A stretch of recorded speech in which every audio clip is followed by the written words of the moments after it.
Welcome to Tony Time, a talk show that's focused on real talk with real people.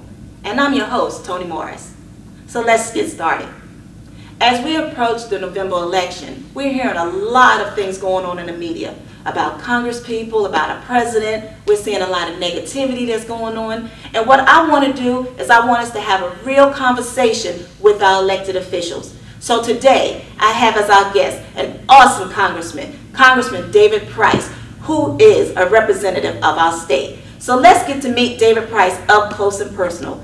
David, welcome to Tony Time. Thank you. Thank you for taking the time out to come and visit with us. Appreciate you having me on the show. Well, thank you. What I would like for you to do, I want you to tell the people who David Price is.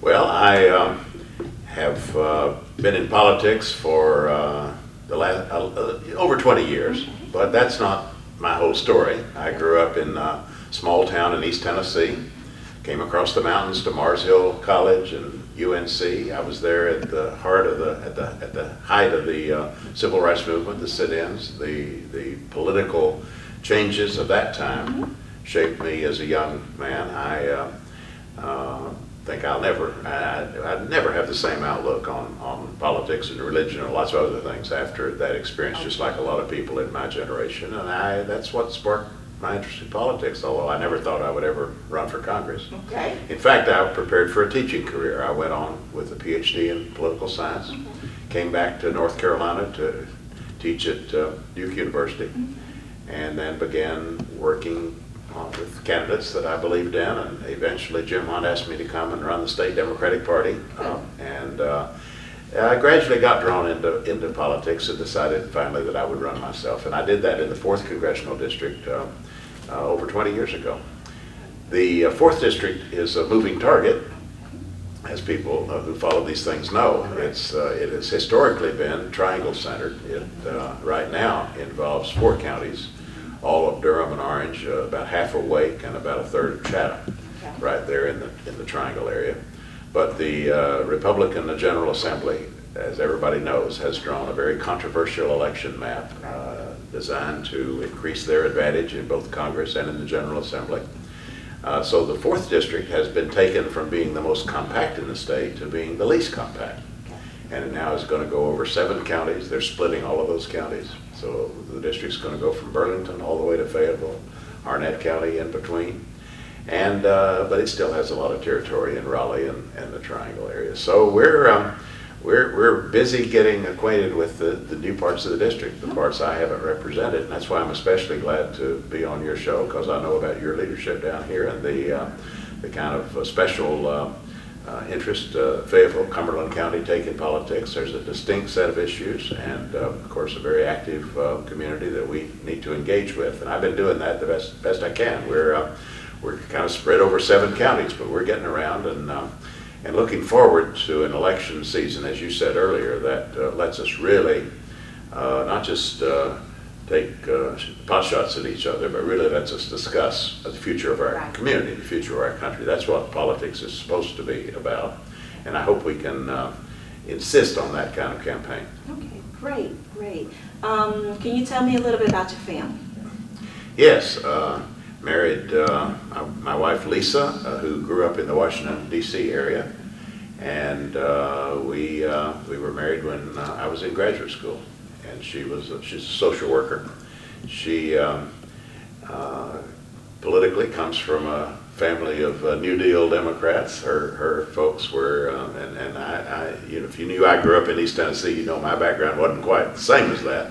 I came to my political convictions, in that period that I described. So we have done all sorts of things together. We also raised a family together. We have 2 children. They're both grown now. Karen is the older. She lives in Los Angeles and is a filmmaker. And our son Michael is married, has our 2 grandchildren, Charlie and Maggie. And they live in London, actually, and he teaches at a university in West London. We just saw them, just had a nice time with them. Of course, we're back home now, getting ready for the convention, and actually Lisa and our daughter are all going to be at the convention, so we're looking forward to enjoying that as a family. Okay, great. Now, you mentioned redistricting. With the new district for you, is this a challenge or is it about the same?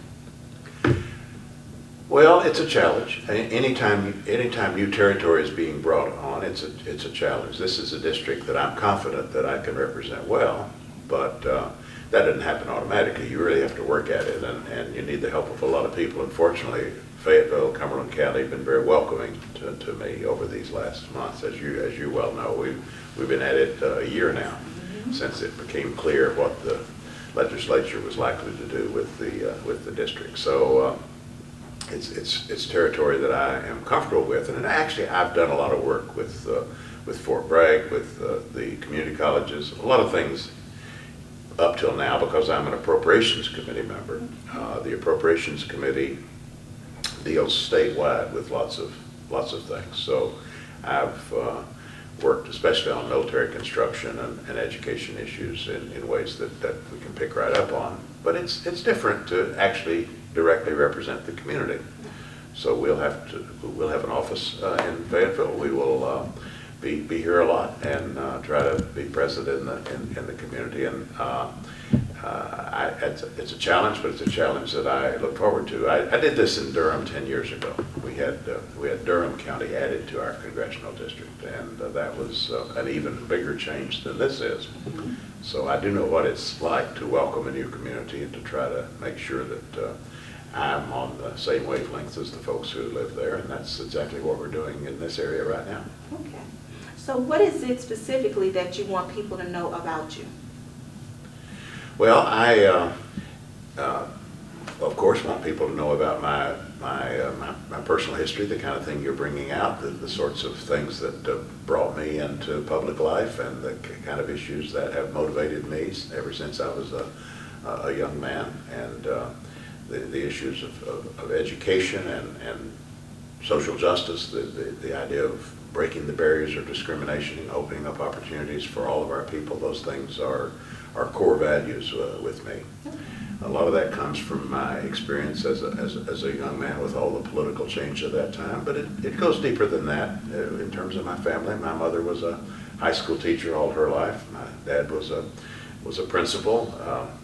We had a small town upbringing where education was very important and really was my ticket to the wider world. And so I want to see that kind of opportunity opened up to all of our people. And I'm not one who believes, I think, excessively in government. I know government can perform badly. Government can be a burden, but government is an instrument in a democracy. Government is an instrument of our purpose as a community. And this politics that just demonizes politics and demonizes government, I think we need to make these things work for us.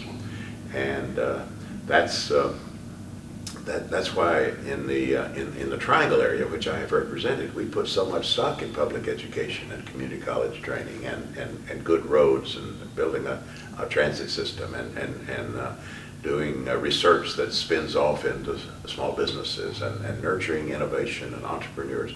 Those are the things that make an economy go and that diversify North Carolina's economy and are going to give opportunity to the next generation. So those are the things I stand for in politics, as you'd expect, you know, given the area that I represent, given what our history has been. And I think we're having to relearn some of those lessons, I have to say.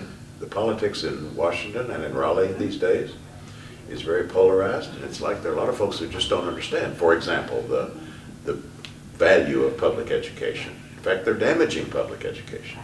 And so we got to play some defense. We got to talk about what we believe in and defend the progress we've made. And then, of course, we need to go on to the next level. That's right. What we're going to do here, we're going to take a short break, and when we come back, we're going to talk with Congressman Price about some of the information that's been going on about some of the representatives up in Congress. So again, we'll take a short break, and we want you to return back to Tony Time.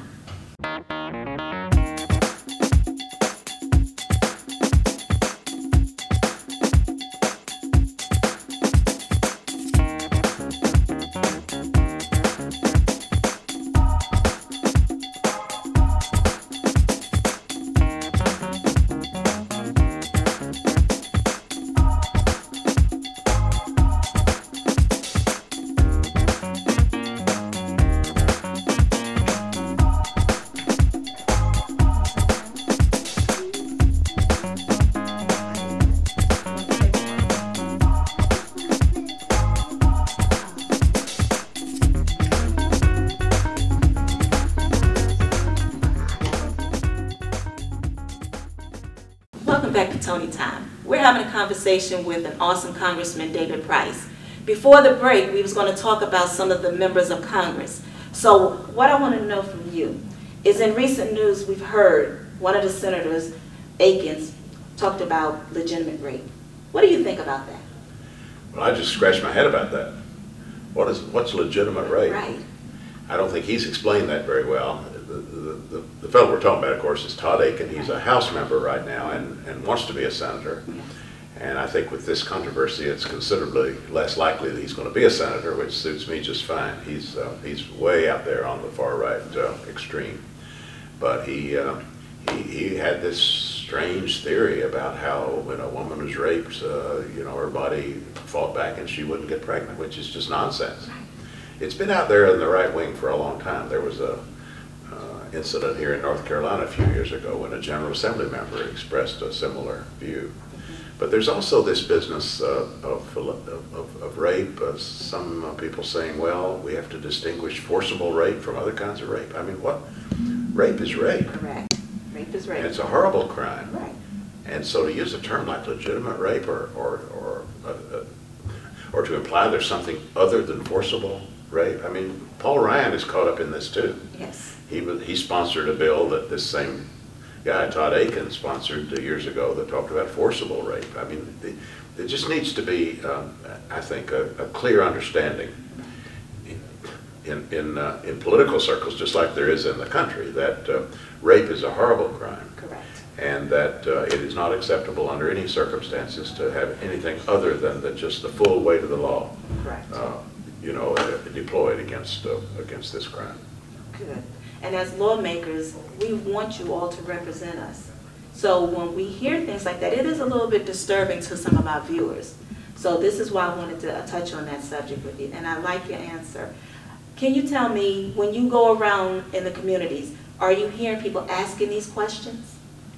People wondering what's going on, and the nomination of Paul Ryan, this right-wing House member, as the vice presidential nominee, I think raises the questions even more, because he's the face of this Republican extremism. I mean, he's the budget guy. He's the one who has strategized here to threaten government shutdowns, to threaten default on the national debt, and to force these extreme views which say we're just going to go after domestic investments. We're going to cut education again and again and again. Not going to do any kind of broadening of health care's availability to the folks who need it so badly. Not going to invest in our infrastructure. Not going to increase the Pell Grants so kids can go to college. Instead, we're just going to have more tax breaks for the wealthiest Americans.